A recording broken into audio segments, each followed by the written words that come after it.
ये जश्न है जश्न आज़ादी,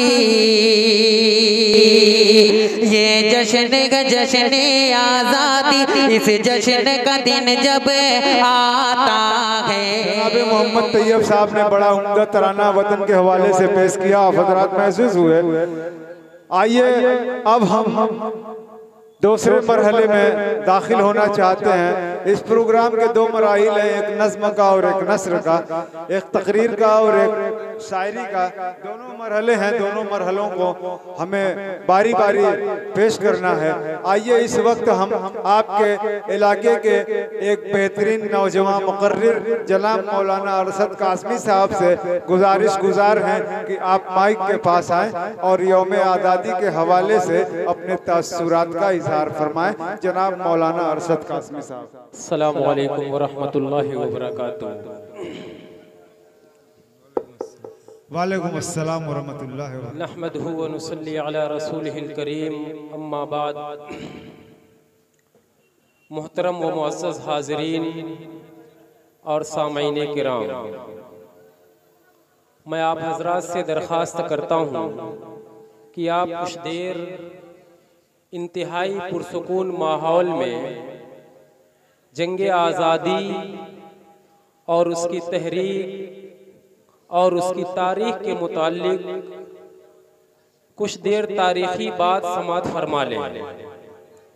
इसके लिए आप इंतहाई पुरसुकून माहौल बना लें। अब तक आप इंतहाई खूबी और मसरत के साथ इस प्रोग्राम को सुनते आ रहे हैं, लेकिन मैं चाहता हूं कि आप हजरात के सामने कुछ देर आज़ादी की तफसील को बयान करूं। एक शायर ने कहा है कि ये अलग बात है कुछ लोग खफा रहते हैं, ये अलग बात है कुछ लोग खफा रहते हैं, ऐ वतन हम तेरे जर्रों पे फिदा रहते हैं। हमने सदियों तेरी मिट्टी पे इबादत की है, हम तेरे वास्ते मसरूफ़े दुआ रहते हैं। बहुत खूब।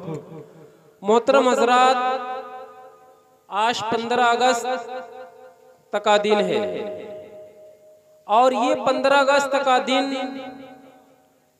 इत्तेफाक से इस्लामी महीने के एतबार से उस महीने में पड़ गया है जो इस्लामी महीने का पहला साल है, यानी मुहर्रमुल हराम।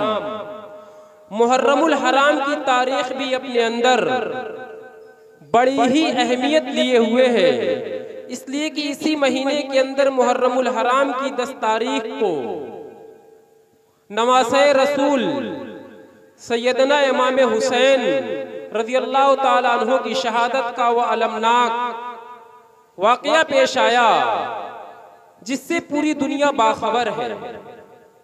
और आज ये एक ऐसा माहौल उसी में फिर एक पेश आ गया कि 15 अगस्त 1947 को जो हमारा ये मुल्क आज़ाद हुआ था, वह कितनी कुर्बानियों और कितनी जतन और कितनी दिक्कतों और परेशानियों से आज़ाद हुआ। अगर उसको बयान किया जाए तो उसके लिए एक तवील तफसील दरकार है। इंतहाई इख्तिसार के साथ मैं आज़ादी की तारीख को आपके सामने बयान करना चाहूंगा कि 16वीं सदी ईस्वी के शुरू में कि जिस वक्त हमारा ये मुल्क सोने की चिड़िया कहा जाता था, उस वक्त हिंदुस्तान पर बादशाहत जहांगीर की थी। जहांगीर एक ऐसा बादशाह था जिसने बहुत ज्यादा दूरअंदेशी और आक़िबत अंदेशी को अंजाम न दे करके जब वास्को डी गामा की सरबराही और क़यादत में हिंदुस्तान में अंग्रेजों का सबसे पहला काफिला आया और इसको ललचाई हुई नजरों से देख करके उसने ये सोचा कि एक ऐसी सरजमीन है जिस सरजमीन से हमें बहुत कुछ हासिल हो सकता है।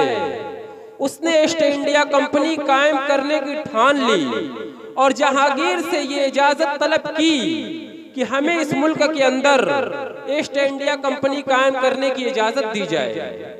चुनांच जहांगीर हालात को नहीं समझ सके, उन्होंने अंग्रेजों की इस अय्यारी और मक्कारी को भांप ना सके, उनको इजाजत दे दी गई। चुनांचे उन्होंने ईस्ट इंडिया कंपनी कायम की और फोर्ट विलियम कॉलेज जो कलकत्ता के अंदर कायम किया। वो इसी मकसद से अंग्रेजों ने कायम किया था कि हम यूरोप से ला करके अंग्रेज फौजियों को उसमें रखेंगे और फिर धीरे धीरे हम इस मुल्क पर काबिज हो जाएंगे। और हुआ यही कि धीरे धीरे पूरे हिंदुस्तान पर अंग्रेजों का कब्जा हो गया और ये हिंदुस्तान जो सोने की चिड़िया कहा जाता था, ये कह लीजिए कि बिल्कुल ऐसा हो गया जैसे इससे तमाम चीजों को छीन लिया गया। 16वीं सदी के शुरू में जो अंग्रेज आए, उसके बाद ये दौर थोड़ा अपने आगे को चलता रहा। 17वीं सदी ईस्वी के शुरू में हिंदुस्तान में एक ऐसी शख्सियत पैदा हुई जिनको हर कोई जानता है, शाह वलीउल्लाह मुहद्दिस देहलवी रहमतुल्लाह अलैह की। ये एक जात ऐसी है जिन्होंने हिंदुस्तान में सबसे पहले तौर पर हदीस का दर्स देना शुरू किया, जिन्होंने हिंदुस्तान में सबसे पहले कुरान करीम का तर्जमा फारसी जुबान में करके शाये कराया। ये हजरत मौलाना शाह वलीउल्लाह मुहद्दिस देहलवी रहमतुल्लाह अलैह की जात थी। उनके बेटे शाह अब्दुल अजीज साहब नव्वरल्लाहु मरकदा ने ये हिंदुस्तान में फतवा जारी किया कि हिंदुस्तान के अंदर अंग्रेजी हुकूमत में, उनकी हुकूमत में रहते हुए फौज में भर्ती होना हराम है। चुनांचे उनको गिरफ्तार किया गया, कैदोबंद की सोबतें उनके मुकद्दर में हुई, लेकिन इन सब के बावजूद भी वो अपने फतवे से नहीं फिरे। ऐसा नहीं था कि वो लोग अपने फतवे से फिर जाते। फिर होते होते ऐसा हुआ कि वो दौर आया कि जिसे हिंदुस्तान का शेर टीपू सुल्तान, अगर हिंदुस्तान की तारीख में टीपू सुल्तान का नाम ना लिया जाए तो ये कह लीजिए कि हिंदुस्तान की तारीख अधूरी है। टीपू सुल्तान ये एक ऐसी हस्ती है कि जिसके वजीर ने, जिसके खास शख्स ने अंग्रेजों से मिल करके 900 मुरब्बा मील पर सौदा कर लिया और कहा कि हम इससे गद्दारी कर देंगे और यह हिंदुस्तान तुम्हारा हो जाएगा। चुनांचे उन्होंने टीपू सुल्तान से गद्दारी की और 900 मुरब्बा मील जमीन पर सिर्फ थोड़ा सा कब्जा करने के लिए ये कह दिया कि हम हिंदुस्तान को तुम्हारे हवाले करते हैं, चाहे हमारे बादशाह का कत्ल ही हो जाए। जिस वक्त इस टीपू सुल्तान को शहीद किया गया 1799 के अंदर, उस वक्त अंग्रेज गवर्नर ने उनके सर पे अपने पांव को रख करके ये कहा था कि अब तक तो हमारा ये हिंदुस्तान हमारा नहीं था, लेकिन आज से ये हिंदुस्तान हमारा है। सोचिए टीपू सुल्तान की शख्सियत कौन सी थी कि जब उनको शहीद कर दिया गया तो अंग्रेजों ने ये कहा कि आज से ये हिंदुस्तान हमारा हो चुका है, अब हिंदुस्तान में कोई ऐसी ताकत नहीं है जो हमें रोक सके। लेकिन ये अंग्रेजी तारीख में जो उनका जुल्म और सितम हमारे ऊपर हुआ, ये यूं ही अभी खत्म नहीं हुआ। आप हिंदुस्तान की तारीख का मुताला कर लीजिए। दिल्ली के चांदनी चौक से लेकर के खैबर तक के जितने दरख्त थे, कोई दरख्त ऐसा नहीं था जिस दरख्त पे उलमाए किराम की लाशें न लटक रही। ये एक ऐसा 3 साल का दौर था जिसमें अंग्रेजों ने ये तहैया कर लिया था कि पूरे हिंदुस्तान से हम उलमा को खत्म कर देंगे, इसलिए कि बरतानिया के वायसराय ने ये एक रिपोर्ट भेजी थी कि हम हिंदुस्तान में उस वक्त हुकूमत कर सकते हैं जब हिंदुस्तान से मुसलमानों के अंदर जज्बे जिहाद को खत्म कर दिया जाए, इनके उलमा को खत्म कर दिया जाए, तब जाकर के हम हिंदुस्तान पर हुकूमत कर सकते हैं। चुनांचे उन्होंने पूरे हिंदुस्तान से चुन चुन करके उलमा को कोशिश की कि हम खत्म कर दें। 14,000 उलमा को फांसी के फंदे पर 3 साल में लटका दिया गया। एक अंग्रेज मौर्रिख थॉमसन लिखता है कि 1857 की जंग आजादी के बाद एक बार मैं दिल्ली में मौजूद था, मैंने देखा कि दूर से कहीं से जलने की बू आ रही है जो मेरे नाक को बहुत बदमजा कर रही है। मैंने पूछा कि आखिर ये क्या चीज है, तो देखा कि दूसरी तरफ जिंदा उलमा को आगों में डाला जा रहा था। 40 उलमा को अगर डाला गया तो फिर उसके बाद दूसरे 40 उलमा को फिर लाया गया। ये कहा गया कि अगर तुम ये कह दो कि हम 1857 की जंग में शरीक नहीं थे तो अभी तुम सबको छोड़ दिया जाएगा। लेकिन उन्होंने कहा कि मसाइब से उलझकर मुस्कुराना मेरी फितरत है, मसाइब से उलझकर मुस्कुराना मेरी फितरत है, मुझे नाकामियों पे अश्क बरसाना नहीं आता। ये हमारे अकाबरीन थे। अलगर्ज हिंदुस्तान ये जो आज हम लोगों को आज़ादी की शक्ल में मिल गया, इसके पीछे कौन सी तारीख वाबस्ता है और कौन सी तारीख छुपी हुई है। जरूरत इस बात की है कि उसको मुताला किया जाए और उसको देखा जाए।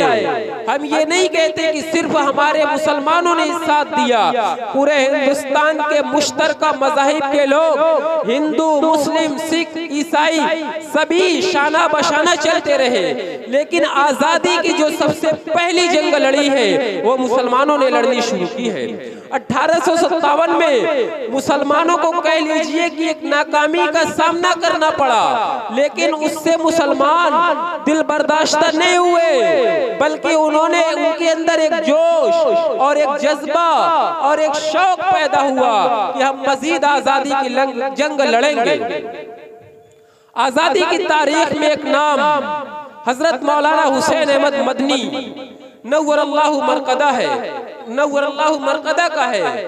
उनके बारे में मुअर्रिखीन ने लिखा है कि जब खिलाफत कॉन्फ्रेंस लाहौर में हो रही थी, उनके ऊपर वारंट जारी था कि अगर कहीं पे हुसैन अहमद मदनी को पा लिया जाएगा तो गोली मार दी जाएगी।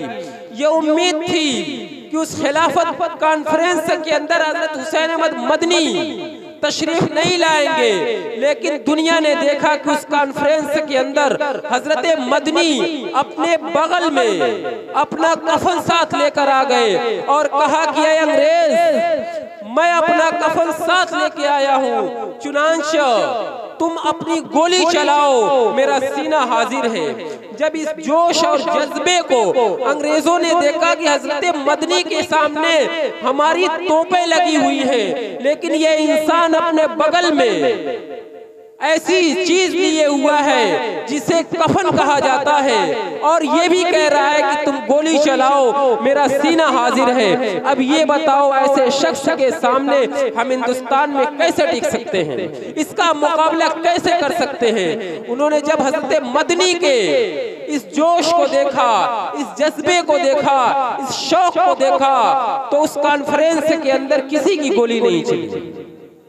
मोहम्मद अली जौहर ये एक ऐसा इंसान था जो बरतानिया के अंदर अंग्रेजी जुबान में 14-14 घंटे तकरीर करता था और ये कहते थे कि ऐ अंग्रेज, मैं हिंदुस्तान वापस नहीं जाऊंगा, इसलिए कि तुमने हमारे मुल्क पे कब्जा कर लिया और उसको गसब कर लिया है। चुनांचे हुआ ऐसा कि उन्होंने कहा कि मैं यही मरूंगा और मेरी कब्र हिंदुस्तान मत भेजना, इसलिए कि उस पर तुम्हारा नापाक साया पड़ा हुआ है। मौलाना मोहम्मद अली जौहर का इंतकाल होता है बरतानिया में, लेकिन उनकी लाश को दफन किया जाता है बैतुल मुक़द्दस के अंदर। ये वो लोग थे हमारे मुजाहिदीन आज़ादी, जिन्होंने अपनी आज़ादी के लिए, मुल्क की आज़ादी के लिए अपने जान को, अपने माल को, अपने तन को, अपने मन को, अपने धन को, सब कुछ को कुर्बान कर दिया। तब ये जा करके हमारे कई 100 साल में आज़ादी का ये दिन देखना पड़ा। लेकिन उस आज़ादी का मतलब हमारे अकाबरीन के तर्ज में ये था कि हम चैन से जिए, सुकून से जिए, इज्जत से जिए। लेकिन जो आज हमारे मुल्क की हुकूमत ने जो रवैया अपना रखा है और इसकी जो पीछे कार फरमाई है, हम हुकूमत हिंद से ये मुतालबा करेंगे कि जो मुसलमानों पे जुल्म ज्यादती हो रही है उसकी कोशिश की जाए कि आखिर इसके पीछे कौन सा राज है। इसलिए कि ये मुसलमान एक ऐसी कौम है, ये एक ऐसा दरख्त है, इसको जितना भी दबाया जाएगा, जितना भी काटा जाएगा, ये उतना ही और उभरेगा। कुल 313 थे, लरसता था जमाना। एक शायर ने कहा है कि कुल 313 थे, लरसता था जमाना, और आज करोड़ों हैं गुलामी के हवाले। ये जो हालात आ गए, हमारे भी ऐसे ताल्लुकात जो हमारे रब्बे करीम से और परवरदिगार से होने चाहिए थे, उसमें कुछ कमी हो गई। हो सकता है कि उसमें हमारी कमी की वजह से ये हालात हमारे ऊपर आ गए। जरूरत इस बात की है कि इस मौके पर हम उन मुजाहिदीन आज़ादी को खिराज अकीदत पेश करें और उनके लिए इसाले सवाब करें कि अल्लाह रब्बुल इज्जत उनको करवट करवट जन्नत नसीब फरमाए और उनका जो ख्वाब था उस पे चलने की हमें तौफीक अता फरमाए। ये चंद बातें आप हजरात के सामने बयान कर दी गई। दुआ फरमाइए कि अल्लाह रब्बुल इज्जत हम सबको कहने सुनने से ज्यादा अमल करने की और मुजाहिदीन आज़ादी का जो जोश और जज्बा था उस पे अमल पैरा होने की तौफीक अता फरमाए। वमा अलैना इल्लल बलाग।